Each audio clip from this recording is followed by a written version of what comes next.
I remember back when I was a young tadpole, I used to get straight Fs all the time up until high school, and it's a wonder how I even made it out. There's always a class or a school of some kind that falls behind in online games. When people say a certain class is bad, it's usually because it offers nothing of value in a team, or it's bad because other classes do it better. This game has 7 different schools, each have their own niche that we're not going to talk about because you guys already know, so there's no point in telling you the obvious. Either it doesn't appeal to everyone, it's a social outcast, or it may not be the most fashionable out there. Everyone has their reasons.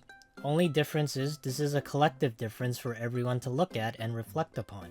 I thought about what is the most popular school in this game, and since there was an influx during this week of people hopping on to play this microtransaction-filled game, I thought about adding up the numbers of new players to figure out what is the least popular school.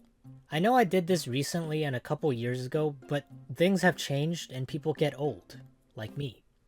I mainly observed new players menacingly for 4 days because on Monday I was like, I don't want to do this today. And Tuesday was like, I'll get to it eventually. I decided to pick out new players only because that's the whole point of this part. I've done it a couple times before, but what qualifies as a new player is if they have a chat bubble, but also that they're poor. That's how we know. So, if you come into the game with a pet with stats, you ain't poor. Sometimes though, you'll get these rare unicorns, the ones that are either muted or just sweet summer children oblivious to the dangers of the online web. The fact that this dude's tapping on the spacebar to advance the dialogue leads me to believe that he got muted, cause that's an in-game skill. I went around most of the beginner areas and the worlds instead of staying in the stinky old man cave, and I collected more data there too, since it was during a free membership period. The results are exactly what I expected since nobody likes support schools. Most people don't like to heal or tank, they like to do damage. Or maybe it's because the school color is the color of crap, and it turns people off, I don't know. Ice is the second least pick because my guess is it's not as cool as the elements of fire and lightning. So take what you will out of this observation. For the social aspect of things, I took to the only place that causes your computer to cry out in pain. This is where all the socialites and the awkward loners hang out. It's called the Commons. It's a social lag spot, which is the best way I can describe it. What the fuck is that? In order to get an understanding of how people socialize, I had to blend in like Snake does in Metal Gear Solid. I had to become outgoing and social, instead of being introverted.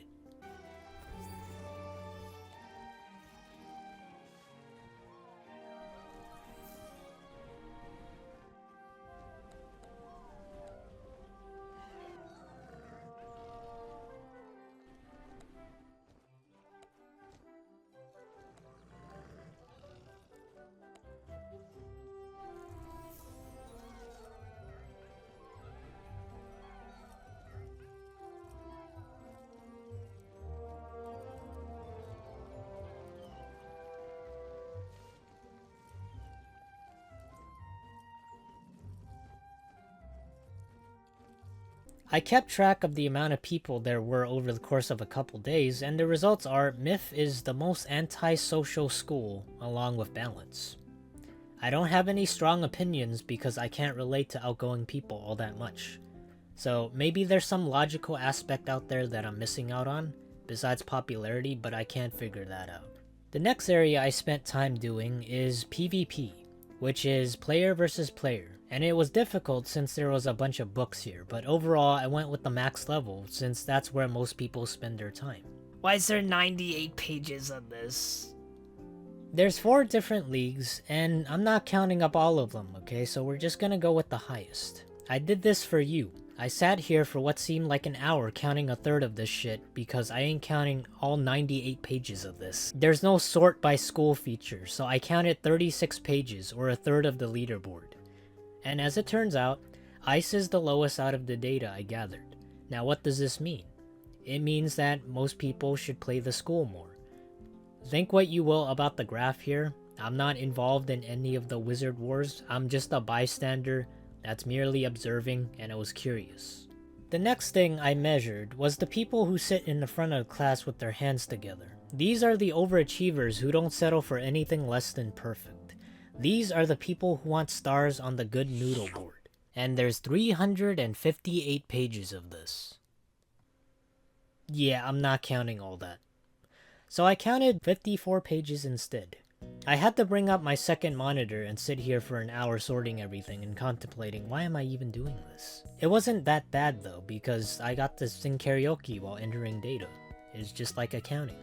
The results are MIF is the most underachieving school, which is perfect because it suits me and I'm in that department. ICE is also equally as underachieving, just not as much. I don't know whether or not that's a good compliment. As a side bonus, there's one category that I also included, which was fashion sense. Or, what is the least fashionable school? This is based off of a number of small sample sizes by the fashion leaderboard. Yes, that exists. I don't know why. And from what I've seen, it isn't really shocking. But it makes the most sense, because in reality, I don't think anyone can describe what balance truly is. Just like nobody knows what that is. Anyways, no singular school is worse than all the others because every school has its good traits and bad traits. So the next time people say that this school or class sucks, you tell them Froggys made a video.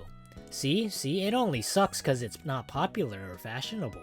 Feel free to subscribe if you haven't. Thank you to my current members, I do appreciate you.